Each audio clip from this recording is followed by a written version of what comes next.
दोस्तों, मैं शिवम कुमार अपने YouTube channel SV coaching class में आपका हार्दिक स्वागत करता हूं। तो आज दोस्तों पढ़ेंगे क्लास 12 की फिजिक्स में संधारित्र का संयोजन या फिर संधारित्रों को जोड़ना, है ना। मैंने इसके पहले वाली वीडियो में आपको संधारित्र बताया था कि संधारित्र क्या होता है, उसकी धारिता कैसे बढ़ाई जा सकती है और समांतर प्लेट के संधारित्र के लिए धारिता का व्यंजक, और जब वो भी मैंने बताया था कि प्लेटों के बीच में जब आपका परावैद्युतांक माध्यम भरा हो तो उसके लिए भी मैंने आपको डेरिवेशन बता रखा है। ठीक है, आज के हम इस वीडियो में आपको बताएंगे कि संधारित्र को जोड़ा कैसे जाता है, संधारित्रों का संयोजन कैसे होता है ना। यहाँ भी आपका 5 नंबर में डेरिवेशन आ सकता है कि श्रेणी क्रम के लिए या फिर समांतर क्रम के लिए, है ना। तो आपने पढ़ा होगा, मैंने बताया कि संधारित्र क्या होता है। तो संधारित्र वह युक्ति है जिसमें चालक का आकार बिना बदले उसकी धारिता को बढ़ाया जा सकता है ना। मैंने ये आपको बताया है और यही आपको फिर से मैं बता रहा हूँ डेफिनेशन कि संधारित्र वह युक्ति है जिसमें चालक का आकार बिना बदले उसकी धारिता को बढ़ाया जा सकता है ना। तो ये रही आपकी संधारित्र की डेफिनेशन। ठीक है, अब हम चलते हैं संधारित्रों का संयोजन। ठीक है, संधारित्रों का जो संयोजन है, संधारित्रों को जो जोड़ना है वो 2 प्रकार से जोड़ा जाता है। ठीक है, पहला क्या है, श्रेणी क्रम, और दूसरा क्या होता है, समानांतर क्रम। ठीक है, अब श्रेणी क्रम क्या होता है, समानांतर क्रम क्या होता है, ये तो क्लास 10th में आपने प्रतिरोध वाले चैप्टर में पढ़ा होगा, है ना। मैं फिर से रिपीट किए दे रहा हूँ। श्रेणी क्रम देखिए क्या होता है, जैसे मैं मान लीजिए मैं आपको बता रहा हूँ समझाने के लिए। जैसे यहाँ पर देखिए ये आपकी ये मान लीजिए बच्चों की लाइन है, ठीक है, इन बच्चों की अगर आप यहाँ से देखेंगे तो आप क्रम में जाएंगे, पहले ये मिलेगा, फिर उसके बाद ये मिलेगा, फिर उसके बाद ये मिलेगा, फिर उसके बाद ये, और फिर ये। तो एक प्रकार से क्या होगा, आप सबसे मिलेंगे ना, तो ये श्रेणी क्रम हो जाएगा। ठीक है, अब उसके बाद क्या है, जैसे मैथ का नियम पढ़ा होगा, ठीक है, वहीं पर हम देख लेते हैं। तो ऐसे, फिर ये, फिर ये, तो यहाँ क्या होता है, ये प्रतिरोध है ना। अब यहाँ धारा बहेगी तो एक ही लाइन से होकर के जाएगी। इसके बाद क्या हो जाएगा, जैसे मान लीजिए यहाँ पर एक ये हो गया, दूसरा ये हो गया, ठीक है, सही, एक ये क्रम, दूसरा ये क्रम, तीसरा ये क्रम। ठीक है, तो यहाँ से अगर आप धारा प्रयोग करेंगे तो ये ऐसे धारा हमारी बढ़ जाती है ना। धारा मीन्स कई भागों में बढ़ जाती है। ठीक है, अब यहाँ क्या है, यहाँ जो आपका ये प्रतिरोध क्लास में पढ़ा था, ये समानांतर क्रम है। इसी का जस्ट अपोजिट यहाँ पर क्या हो जाता है, जैसे ये समानांतर क्रम है तो यहाँ ये क्या हो जाएगा, श्रेणी क्रम। ये आपको याद अक्सर करके यहाँ न्यूमेरिकल आते हैं और बच्चे इसी में गलत कर देते हैं। पूछता है समांतर क्रम तो लगा देते हैं श्रेणी क्रम वाला फॉर्मूला, है ना। यहाँ पर थोड़ा आपको ध्यान रखना है, ठीक है। इसी वजह से मैं इसको समझा रहा हूँ, आपको अच्छे से समझिएगा। कहीं प्रॉब्लम होती है तो आप मुझे कमेंट बॉक्स में जरूर कमेंट करिएगा, ठीक है। ठीक है, तो आइए पढ़ेंगे श्रेणी क्रम, है ना। देखिए श्रेणी क्रम और समानांतर क्रम, तो हम पहले पढ़ेंगे श्रेणी क्रम को। ठीक है, इसका नाम ही श्रेणी क्रम में सीरीज, है ना, सीरीज। तो यहाँ क्या देखिए क्या है, सबसे पहले मैंने 3 ले लिया, ए और बी, है ना। मीन्स आपको ए से बी लेकर के आपके बीच में तुल्य प्रतिरोध है। तो यहाँ क्या है, ये हो गई आपकी पहली प्लेट, ये हो गई दूसरी प्लेट और ये हो गई तीसरी प्लेट। ठीक है, इसमें मैंने एक धनात्मक आवेश और ऋणात्मक आवेश आपको दिया है ना, हमने दर्शाया है। उसमें क्या है, विभवांतर है V1, V2 और V3। ठीक है, फिर क्या है, इसमें संधारिताएं हैं C1, C2 और C3। 3 आपकी क्या है, धारिताएं हैं। ठीक है, फिर क्या है, प्लेट ए को क्यों आवेश दिया गया है, प्लेट ए को प्लस क्यों आवेश दिया गया है, और इस प्लेट बी को हमने कहाँ से, पृथ्वी से जोड़ दिया है ना। हमने बी को प्लेट पृथ्वी से जोड़ दिया। और इसमें क्या है, हमारा जो विभवांतर है वो भी है ना। अब इसमें देखिए श्रेणी क्रम में क्या होगा, श्रेणी क्रम में जो आपका मैंने लिखा होगा, श्रेणी क्रम में आपका यहाँ पर आवेश जो है, देखिए यहाँ लिखा है इनकी प्लेट पर आवेश समान रहता है। तो ऑप्शन में आता है, पूछ लेता है कि संधारित्र के श्रेणी क्रम में क्या समान रहता है ना। तो आप क्या बताएंगे, आवेश। आवेश मीन्स क्यों, तो क्यों आपका यहाँ पर समान रहता है। ठीक है, तो ये आपका। अब देखिए इसको हम कैसे बनाएंगे, कैसे लिखेंगे। अब देखिए यहाँ पर मैंने लिखा है श्रेणी क्रम में, माना 3 संधारित्र, ये 3 संधारित्र हैं, 1 2 3। तो माना 3 संधारित्र जिनकी धारिताएं C1, C2, C3 हैं। तो आप देख सकते हैं मैंने 3 संधारित्र ले लिया और इनके 3 धारिताएं C1, C2 और C3। तो 3 धारिताएं C1, C2 और C3 हो गई। फिर क्या है, जिन्हें A व B के बीच में श्रेणी क्रम में जोड़कर जिन्हें देखिए ए और बी, जिन्हें ए और बी के बीच में श्रेणी क्रम में जोड़कर अंतिम संधारित्र की दूसरी प्लेट को, है ना, दूसरी प्लेट को, अंतिम संधारित्र की दूसरी प्लेट को पृथ्वी से जोड़ दिया है ना। तो देख सकते हैं अंतिम संधारित्र की दूसरी प्लेट को पृथ्वी से जोड़ दिए हैं, ठीक है। फिर उसके बाद क्या है, तो प्रेरण के कारण इनकी प्लेट पर आवेश समान रहता है। श्रेणी क्रम में आपको याद होना चाहिए, श्रेणी क्रम में आपको यहाँ क्या समान रहेगी, धारित क्या समान रहेगी, आवेश, है ना। तो यहाँ पर आपकी आवेश समान रहेगी। फिर प्लेटों के विभवांतर क्रमशः V1, V2 और V3 दिए गए हैं ना। यहाँ पर देखिए V1 हो गया, V2 हो गया, V3। तो इतना आपको डायग्राम में लिखना पड़ेगा, वो भी कहाँ से, सिर्फ मैंने डायग्राम बनाया उसी से मैंने आपको बताया है, ठीक है। तो उम्मीद करते हैं कितना आपको कुछ समझ में आया होगा। आप इसका स्क्रीनशॉट ले लीजिए, फिर मैं इसी का डेरिवेशन आपको करवा देता हूँ, ठीक है, बता देता हूँ, ठीक है। तो दोस्तों आपने स्क्रीनशॉट ले लिया होगा। अब हम चलते हैं उसी के आगे, है ना। तो अब हम यहाँ क्या लिखेंगे, लिखेंगे ए व बी के बीच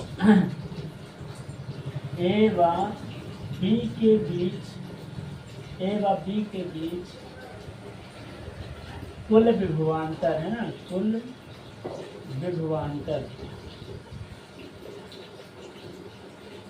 V बराबर, ठीक है, कुल विभवांतर की बात कर रहे हैं, मीन्स V1, V2 और V3 तीनों को क्या कर देना है, जोड़ देना है। तो यहाँ क्या हो जाएगा, V बराबर V1 plus V2 plus V3, इसको मानिए इक्वेशन फर्स्ट, है ना। तो V बराबर V1 plus V2 plus V3, इसको हम मानेंगे इक्वेशन फर्स्ट, है ना। तो ये इक्वेशन फर्स्ट हो जाएगी। अब उसके बाद आपने ओम का नियम पढ़ा हो क्लास 10th में, ओम का नियम V बराबर IR, है ना। तो यहाँ पर देखिए क्या हो जाएगा, V बराबर वहां पर धारा समान थी, यहाँ पर क्या समान है, आवेश, और आवेश को हम किससे प्रदर्शित करेंगे, ये हो जाएगा Q, है ना।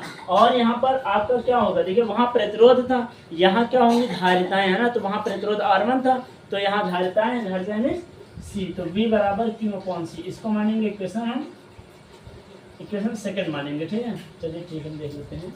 तो इक्वेशन सेकंड हो गई। अब हम यहीं से चलते हैं, ठीक है। तो हमारा V से क्या हो जाएगा, V से V1 बनेगा, है ना भाई। V से देखिए V1, तो V1 के लिए आवेश तो समान ही रहेगा, है ना, आवेश तो हमारा समान ही रहेगा, यहाँ C है वहाँ C1 हो जाएगा, इसको इक्वेशन थर्ड मान लीजिए। फिर इसी तरह आएंगे V2 पर, तो V2 बराबर क्या हो जाएगा, आवेश समान रहेगा और हमारी धारिता C2 हो जाएगी, इसको मानेंगे इक्वेशन 4, है ना। ठीक है, उसके बाद क्या करेंगे हम, उसके बाद हमारी V3 आएगी, तो V3 का मान हम रखेंगे V3 बराबर Q/C3, इसको मानेंगे इक्वेशन हम 5, ठीक है। तो आप ये तो समझ गए होंगे कि A व B के बीच हमने कुल विभवांतर V बराबर V1 plus V2 plus V3 ले लिया, V बराबर Q/C, है ना, जहाँ पर आवेश आपका क्या है, समान है।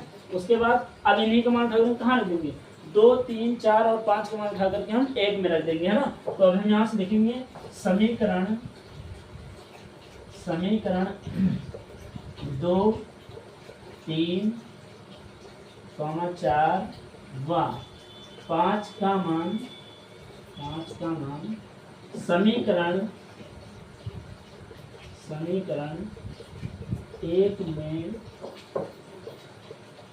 रखने पर, तो आप देख सकते हैं, हालांकि कुछ कठिन नहीं है, बस आपको यह पता होना चाहिए कि यहाँ समान क्या है। यहाँ समान आपका आवेश है, आवेश में क्यों, है ना, धारिता जो आपकी चेंज हो रही है, विभव भी आपका चेंज हो रहा है। तो समीकरण 2, 3, 4 और 5 का मान हम 1 में रखेंगे, ठीक है।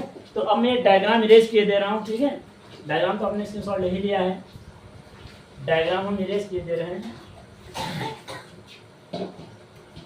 तो देखिए मैंने डायग्राम, आप देखिए यहाँ से क्या करना है, समीकरण 2 देखिए 2 है, अब जहाँ V है, V की जगह हम क्या रखेंगे, Q/C, ये रख दिए C बराबर, जहाँ V1 है, V1 का मान देख सकते हैं, क्या रखेंगे Q/C1, ठीक है, ये हो गया, प्लस जहाँ V2 है, V2 का मान क्या रखेंगे Q/C2, ठीक है, प्लस, और जहाँ V3 है, V3 का मान रखेंगे Q/C3, तो यहाँ से हो जाएगा Q/C बराबर, अब इसमें आप देख सकते हैं, इसमें कॉमन क्या हो जाएगा, इसमें आप कॉमन देख सकते हैं, हमारा Q कॉमन हो जाएगा ना, तो यहाँ से हम क्यू को कॉमन ले लेंगे, तो यहाँ हमारा क्या बचेगा 1/C1 प्लस 1/C2 और प्लस 1/C3 है ना। तो ये हमारा हो जाएगा इसके। तो अब देखिए क्यों से क्यों हमारा खत्म हो जाएगा, तो 1/C बराबर हमारा आ जाएगा 1/C1 प्लस 1/C2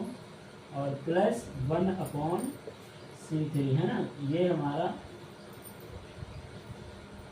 हमारा डेरिवेशन किसके आया है, श्रेणी क्रम। अब कुछ बच्चे कहेंगे नहीं सर ये श्रेणी क्रम का नहीं समांतर क्रम का है। अरे ये समांतर क्रम का नहीं है, श्रेणी क्रम का है। आपको याद रखना है कि ये प्रतिरोध का अपोजिट होता है, ठीक है। जहां वो समांतर क्रम के लिए था, यहाँ वो फार्मूला श्रेणी क्रम के लिए है, और जहां वो श्रेणी क्रम के लिए था वो यहाँ समांतर क्रम के लिए होगा, ठीक है। तो उम्मीद करते हैं कि आपको श्रेणी क्रम का फार्मूला डेरिवेशन आपको समझ में आया होगा। आप इसका स्क्रीनशॉट ले लीजिए, फिर हम चलते हैं इसी के समानांतर क्रम पर, है ना। देखते हैं उसका डेरिवेशन कैसे प्रूफ होता है, ठीक है। तो आइए दोस्तों अब हम पढ़ते हैं समानांतर क्रम में, है ना पैरेलल में। तो समानांतर क्रम में सबसे पहले मैंने डायग्राम बना दिया है। अब डायग्राम क्या है, वो श्रेणी क्रम में था, ये समानांतर क्रम में है। तो आप देख सकते हैं मैंने 3 संधारित्र ले लिया है, उसमें भी 3 संधारित्र था, है ना। 3 संधारित्र ले लिए, इसमें आपको प्लेट में जो आपकी ए है, बिंदु ए है, उस पर मैंने प्लस क्यू आवेश दे दिया गया। और यही जो आपका आवेश है ये आपका Q1 Q2 और Q3 आवेशों में बट जाता है, ठीक है। आपको ये याद रखना है जो आपका ये श्रेणी क्रम है, समांतर क्रम है ना। तो समानांतर क्रम में क्या है, यहाँ पर आपका विभव समान रहता है। ये आपको यह ध्यान रखना है कि संधारित्र के श्रेणी क्रम में आवेश समान रहता है और संधारित्र के समानांतर क्रम में विभव समान रहता है। ये बात आपको याद करनी है, नोट कर लेनी, क्योंकि ऑप्शन में पूछता है, एक नंबर में पूछ लेता है कि समांतर क्रम में क्या समान रहता है, ठीक है। तो विभव, ठीक है। उसके बाद क्या है, यहाँ पर आप देख सकते हैं 3 धारिताएं C1 C2 और C3 हैं। फिर संधारित्र की हम अंतिम प्लेट बिंदु B को हम कहाँ जोड़ते हैं, पृथ्वी से जोड़ देते हैं ना, बिंदु B की दूसरी प्लेट को, ठीक है। तो यहाँ पर बिंदु संधारित्र की दूसरी प्लेट को, है ना, संधारित्र की आप देख सकते हैं संधारित्र की दूसरी प्लेट को हम कहाँ से जोड़ दिए हैं, पृथ्वी से जोड़ दिए हैं, ठीक है। और यहीं पर हमने बिंदु ए को प्लस क्यों आवेश दे दिया है, ठीक है। तो आइए अब स्टेटमेंट हम देख लेते हैं क्या हमने लिखा है। तो देखिए, माना 3 संधारित्र जिनकी धारिताएं, आप देख सकते हैं 3 संधारित्र 1 2 3 संधारित्र जिनकी धारिताएं C1 C2 और C3 हैं। तो आप देख सकते हैं C1 C2 C3, है ना, जिनकी 3 धारिताएं C1 C2 और C3 जो समानांतर क्रम में A व B के बीच जुड़ी हैं। ये भी आप देख सकते हैं जो समानांतर क्रम में A व B के बीच जुड़ी है। संधारित्र की दूसरी प्लेट को पृथ्वी से जोड़ दिया गया है, आप देख सकते हैं दो पृथ्वी से हमने जोड़ दिया है। फिर तथा बिंदु A पर प्लस क्यों आवेश दिया गया है, आप ये भी देख सकते हैं बिंदु A पर प्लस क्यों आवेश दिया गया है। यह आवेशों Q1 Q2 और Q3 में बट गया है। देख सकते हैं Q1 हो गया, फिर Q2 हो गया, फिर Q3 हो गया, तो 3 आवेशों में यह बट गया है। फिर इसमें क्या है, इन प्लेटों में विभव समान रहता है, ठीक है। ये बात मैं आपको फिर से बता रहा हूँ, इसको नोट कर लीजिएगा अच्छे से कि समानांतर क्रम में विभव समान रहता है, ठीक है। तो इन प्लेटों में विभव समान रहता है। तो तीनों संधारित्रों पर जो कुल आपका आवेश है Q बराबर Q1 plus Q2 plus Q3 हो जाएगा, ठीक है। इसको हम इक्वेशन फर्स्ट मानेंगे, ठीक है। तो आप जल्दी से इसका स्क्रीनशॉट ले लीजिए, फिर मैं इसी के आगे आपको डेरिवेशन बता देता हूँ, ठीक है।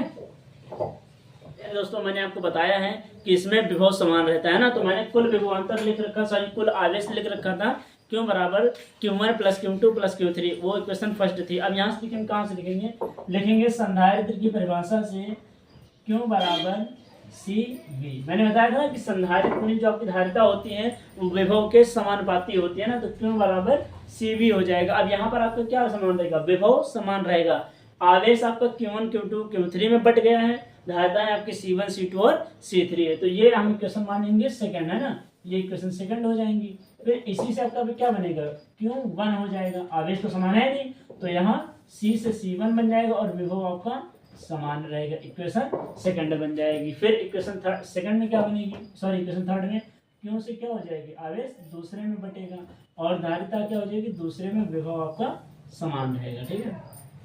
इक्वेशन थर्ड हो जाएगी। फिर इसी तरह इक्वेशन 4 में क्या देखिए, Q2 से कहाँ हो जाएगा Q3 और C2 से C3, विभव समान समीकरण 4, ठीक है। तो क्या करना है, समीकरण 2 3 और ये हो जाएगी 4 और ये हो जाएगी 5। तो समीकरण 2 3 4 5 का मान समीकरण 1 में रख देंगे, है ना। तो लिखेंगे समीकरण 2 3 4 है ना, 5 का मान 1 में रखने पर,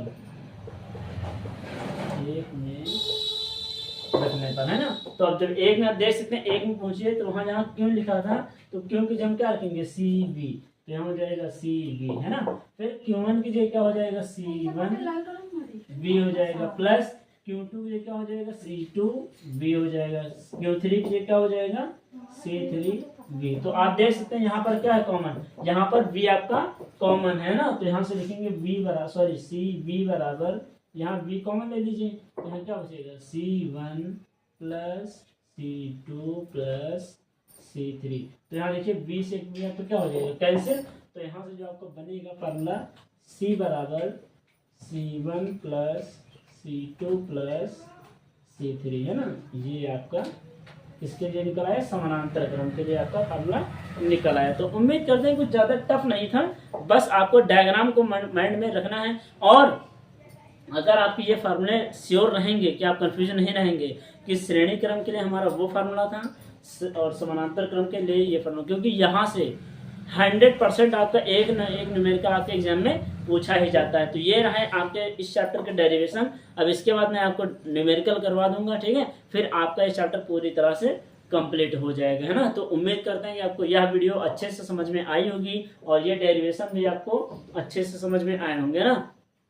तो अगर आपको यह वीडियो अच्छी लगी है ना, आपको ये डेरिवेशन समझ में आए हैं, तो आप इस वीडियो को और इस चैनल को ज़्यादा से ज़्यादा लोगों तक शेयर करें, लाइक करें और सब्सक्राइब करें, है ना। मिलते हैं दोस्तों नेक्स्ट वीडियो में इसके न्यूमेरिकल्स को लेकर के, है ना। Thanks for watching this video.